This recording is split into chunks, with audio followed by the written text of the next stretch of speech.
Such author please subscribe now. दोस्तों फिर मैं आपके साथ एक नई वीडियो के साथ, तो देखिए और सुनिए।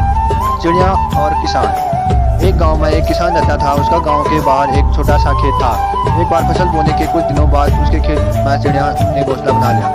कुछ समय बीता तो चिड़िया ने वहाँ 2 अंडे भी दे दिए। उन अंडों में से 2 छोटे छोटे बच्चे निकल आए। वे बड़े मजे से उस खेत में अपना जीवन गुजारने लगे। कुछ महीनों बाद फसल कटाई का समय आ गया।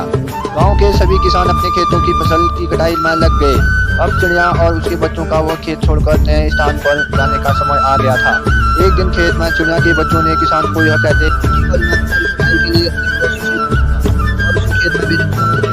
चिड़िया के बच्चे उस समय चिड़िया कहीं गई हुई थी। जब वो वापस लौटी तो बच्चों ने उसे किसान के बात बताते हुए कहा, माँ आज हमारा यहाँ अंतिम दिन है। रात में हमें दूसरे स्थान के लिए यहाँ से निकलना होगा।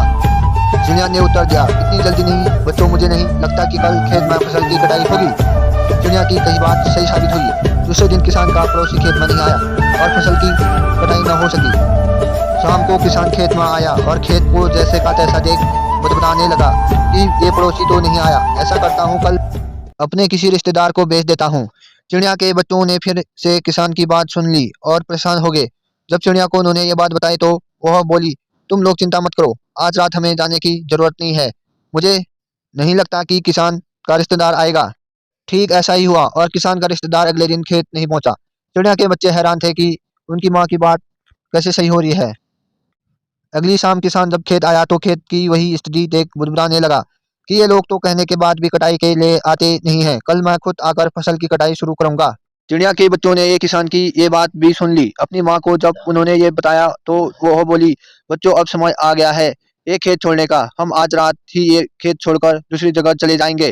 दोनों बच्चे हैरान थे कि इस बार ऐसा क्या है जो माँ खेत छोड़ने के तैयार करने लगी। उन्होंने पूछा तो चिड़िया बोली, बच्चों पिछली 2 बार किसान कटाई के लिए दूसरों पर निर्भर था। दूसरों को कहकर उसने अपने काम से पल्ला झाड़ लिया था, लेकिन इस बार ऐसा नहीं है। इस बार उसने यह जिम्मेदारी अपने कंधों पर ले ली है, इसलिए वह अवश्य आएगा। उसी रात चिड़िया और उसके बच्चे उस खेत से उड़ गए और कहीं और चले गए। इस कहानी से यह सीख मिलती है, दूसरों की सहायता लेने में कोई बुराई नहीं है, किंतु यदि आप समय पर काम शुरू करना चाहते हैं और चाहते हैं कि समय पर पूरा हो जाए तो उस काम की जिम्मेदारी स्वयं लेनी होगी। दूसरे भी मदद उसी की करते हैं जो अपनी मदद करता है। Thanks for watching. दोस्तों फिर एक नई कहानी के साथ मिलता हूँ, तब तक के लिए बाय। स्वस्थ रहें, मस्त रहें।